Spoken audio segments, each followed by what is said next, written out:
Қайырлы күн. Паразиттерден құтылудың қарапайым және сенімді әдісі бар. Оның құпиясы асқабақ сүтінде. Асқабақ тұқымында кукурбитин деген қышқыл бар. Ол паразиттердің жүйке жүйесін бұзады және олар адам үшін зиян емес болып қалады. Асқабақ тұқымдардың пайдасы осы ғана емес. Біріншіден, оның құрамындағы заттар жүйке жүйесінің жұмысына оң әсер етіп, есте сақтау және жаңа ақпаратты сіңіру жылдамдығын жақсартады. Екіншіден, асқабақ тұқымы магнийдің, мырыштың таптырмас көзі болып табылады. Олардың арқасында әр жастағы адамдарда сүйектің қатаюы жақсарады, тамырлар нығаяды және артрит кезінде қабыну азаяды. Асқабақ сүтін үйде қалай жасауға болады?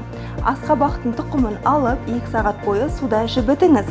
Содан кейін шайып, сумен қосып, 4-1 порцияда блендерде жақсылап сүт консистенциясына дейін араластырыңыз.